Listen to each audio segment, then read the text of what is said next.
ಪ್ರಭು ಯೇಸು ಕ್ರಿಸ್ತರಲ್ಲಿ ನನ್ನೊಲವಿನ ಸಹೋದರ ಸಹೋದರಿಯರೇ ಹಾಗೂ ಮುದ್ದಾದ ಮಕ್ಕಳೇ, ಇಂದು ಜನವರಿ 12 ಭಾನುವಾರ.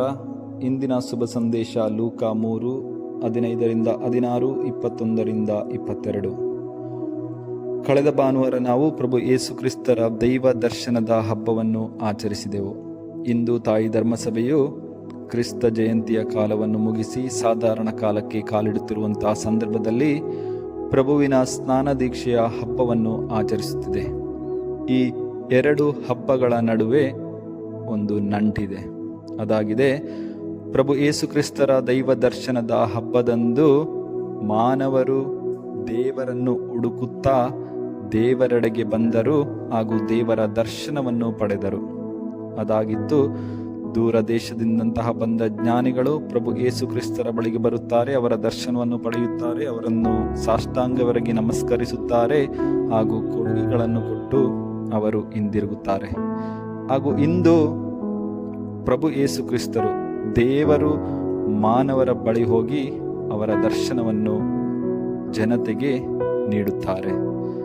ಒಂದು ಕಡೆ ಮಾನವರು ಪ್ರಭು ಯೇಸು ಕ್ರಿಸ್ತರನ್ನು ದೇವರನ್ನು ಹುಡುಕಿ ಬಂದಂತಹ ದೃಶ್ಯ, ಇಂದು ಪ್ರಭು ಯೇಸು ಕ್ರಿಸ್ತರು ಮಾನವರ ನಡುವೆ ಹೋಗಿ ಅವರಿಗೆ ದರ್ಶನವನ್ನು ನೀಡುವಂತಹ ಒಂದು ದೃಶ್ಯ.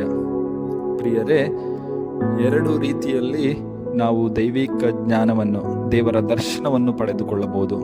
ಅದಾಗಿದೆ, ನಮ್ಮಲ್ಲಿರುವಂತಹ ದೈವಿಕ ಜ್ಞಾನವನ್ನು ಉಪಯೋಗಿಸಿ ನಾವು ಪ್ರಭು ಯೇಸು ಕ್ರಿಸ್ತರು ಯಾರು, ದೇವರು ಯಾರು ಎಂದು ಅರಿತುಕೊಳ್ಳಬಹುದು, ಅವರ ದರ್ಶನವನ್ನು ನಾವು ಪಡೆದುಕೊಳ್ಳಬಹುದು. ಹಾಗೂ ಇನ್ನೊಂದು, ಪ್ರಭು ಯೇಸು ಕ್ರಿಸ್ತರೇ ನಮ್ಮ ಜೀವನಕ್ಕೆ ಆಗಮಿಸುತ್ತಾರೆ ಹಾಗೂ ನಮಗೆ ತಮ್ಮ ದಿವ್ಯ ದರ್ಶನವನ್ನು ನೀಡುವುದರ ಮೂಲಕ ನಮ್ಮ ದೈನಂದಿನ ದಿನನಿತ್ಯದ ಚಟುವಟಿಕೆಗಳ ಮೂಲಕ ಇರಬಹುದು ಅಥವಾ ಇತರ ವ್ಯಕ್ತಿಗಳಿಂದ ಇರಬಹುದು, ಇತರ ಅನುಭವಗಳಿಂದ ಇರಬಹುದು, ಪ್ರಭು ಯೇಸು ಕ್ರಿಸ್ತರು ನಮ್ಮ ಜೀವನಕ್ಕೆ ಆಗಮಿಸಿ ತಮ್ಮ ದರ್ಶನವನ್ನು ನೀಡಿ ನಮ್ಮ ಬಾಳನ್ನು ಬೆಳಗಿಸುತ್ತಾರೆ. ಪ್ರಿಯರೇ, ಇಂದು ನಾವು ಪ್ರಭುವಿನ ಸ್ನಾನ ದೀಕ್ಷೆಯ ಹಬ್ಬವನ್ನು ಆಚರಿಸುತ್ತಿರುವಂತಹ ಸಂದರ್ಭದಲ್ಲಿ ನಾವು ನಮ್ಮ ಸ್ನಾನ ದೀಕ್ಷೆ, ನಾವು ದೀಕ್ಷಾ ಸ್ನಾನ ಪಡೆದಂತಹ ದಿನವನ್ನು ನೆನಪಿಸಿ ನಾವು ಅದರ ಕುರಿತು ಧ್ಯಾನಿಸಬೇಕು. ಪ್ರಭು ಯೇಸು ಕ್ರಿಸ್ತರು ಸ್ನಾನ ದೀಕ್ಷೆಯನ್ನು ಪಡೆದಂತಹ ಸಂದರ್ಭದಲ್ಲಿ ಆಕಾಶವು ತೆರೆಯಿತು ಹಾಗೂ ಒಂದು ದೈವವಾಣಿ ಕೇಳಿಸುತ್ತದೆ. ಅದಾಗಿದೆ, ನೀನೇ ನನ್ನ ಪುತ್ರ, ನನಗೆ ಪರಮ ಪ್ರಿಯನು ಎಂದು. ನಾವು ದೀಕ್ಷಾ ಸ್ಥಾನ ಪಡೆದಾಗಲೂ ಸಹ ದೇವರು, ಈತನು, ಈಕೆಯು ನನ್ನ ಪುತ್ರ, ನನ್ನ ಪುತ್ರಿ, ನನಗೆ ಪರಮ ಪ್ರಿಯನು ಎಂದು ಹೇಳುತ್ತಾರೆ. ಪ್ರಭು ಯೇಸು ಕ್ರಿಸ್ತರು ತಾವು ಬಹಿರಂಗ ಜೀವನಕ್ಕೆ ಕಾಲಿಟ್ಟಂತಹ ಸಂದರ್ಭದಿಂದ ತನ್ನ ಕೊನೆಯ ಗಳಿಗೆಯ ತನಕ ದೇವರಿಗೆ ಪ್ರಿಯ ಪುತ್ರನಾಗಿಯೇ ಬಾಳಿದರು. ದೀಕ್ಷಾ ಸ್ಥಾನ ಪಡೆದು ಕ್ರೈಸ್ತಿಯ ಜೀವನವನ್ನು ನಡೆಸುತ್ತಿರುವಂತಹ ನಾವು ಆ ದೀಕ್ಷಾ ಸ್ಥಾನ ಪಡೆದ ಸಂದರ್ಭದಿಂದ ಇಂದಿನವರೆಗೆ ನಮ್ಮ ಜೀವನವನ್ನು ನಾವು ನೋಡಿದರೆ, ನಾನು ಪ್ರಿಯ ಪುತ್ರನಾಗಿ, ಪುತ್ರಳಾಗಿ ಜೀವಿಸುತ್ತಿದ್ದೇನೆ ಎಂಬಂಥ ಪ್ರಶ್ನೆ ನಮ್ಮಲ್ಲಿ ನಾವು ಕೇಳಿಕೊಳ್ಳಬೇಕು.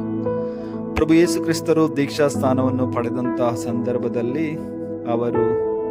ಅವರ ಮೇಲೆ ಪವಿತ್ರಾತ್ಮರು ಪಾರಿವಾಳದ ರೂಪದಲ್ಲಿ ಇಳಿದು ಬರುತ್ತಾರೆ. ಆ ದೀಕ್ಷಾ ಸ್ಥಾನದ ಸಮಯದಲ್ಲಿ ಬಂದಂತಹ ಪವಿತ್ರಾತ್ಮರು ಪ್ರಭು ಯೇಸು ಕ್ರಿಸ್ತರ ಜೊತೆಗೆ ಸದಾಕಾಲ ಇರುತ್ತಾರೆ.